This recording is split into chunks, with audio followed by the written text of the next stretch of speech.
Welcome to our explainer on the portals of time, Enoch's solar vision. Today, we're stepping into a vision of the cosmos that is, well, it's as breathtakingly beautiful as it is mathematically profound. We're going to explore this epic, beautifully ordered ancient cosmological model.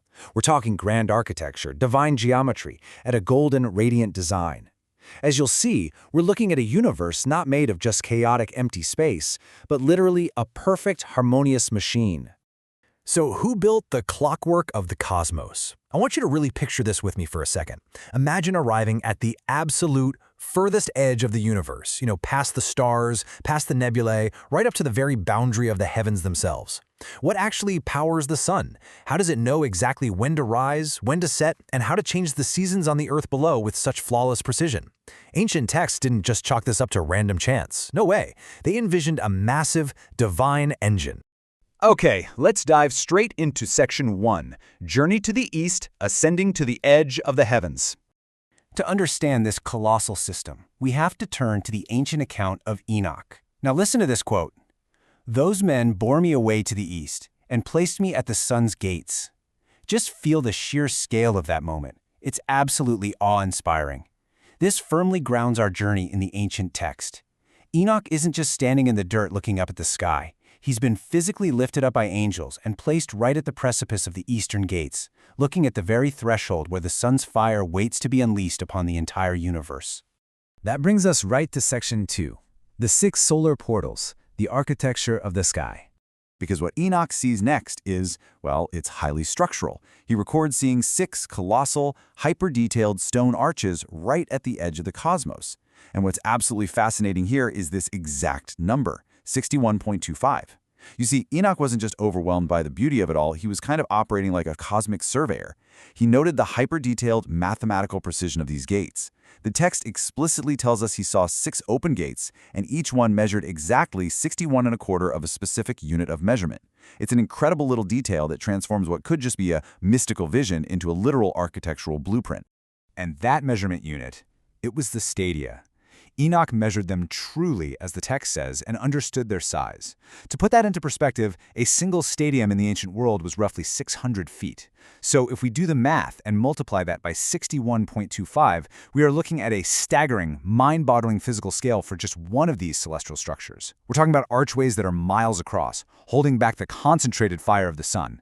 It really forces us to grasp the immense, engineered scale of this ancient sky. Moving right along to Section 3, the sun's epic circuit, the engine of the sky. This is the breathtaking moment the magnificent sun bursts forth from one of these specific portals.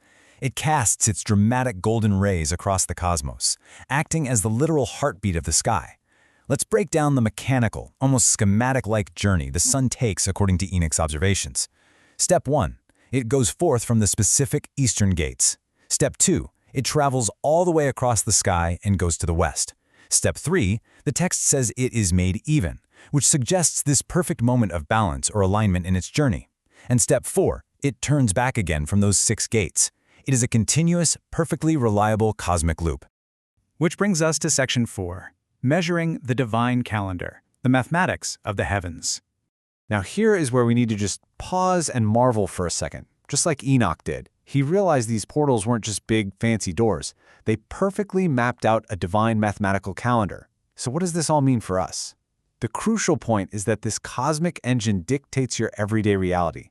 The text states that the sun going forth happens under strict regulation. This mechanism regulates the succession of the seasons. It regulates the circuit of the months for the whole year. And incredibly, it even dictates the exact number of the hours of day and night.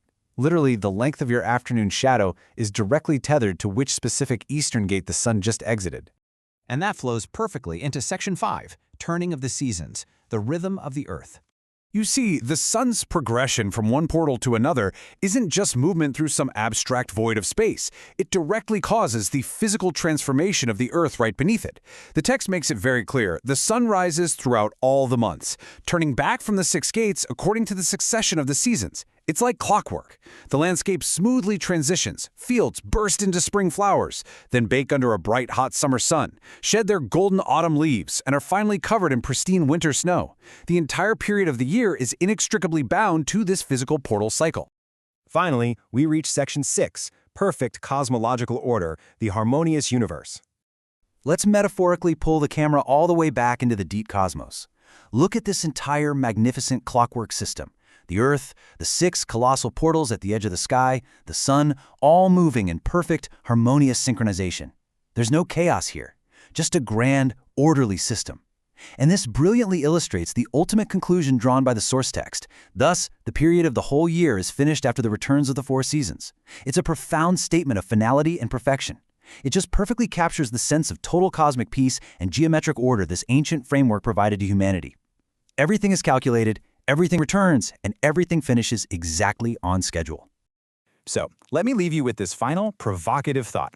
How does finding perfect mathematical order in the terrifying vastness of space change how we view ancient humanity's relationship with the stars? Our ancestors didn't look up and see a terrifying, empty void.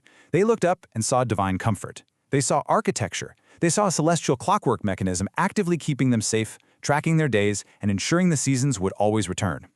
Thank you so much for exploring this incredible ancient machinery with me today in this explainer. Keep looking up, and I'll catch you next time.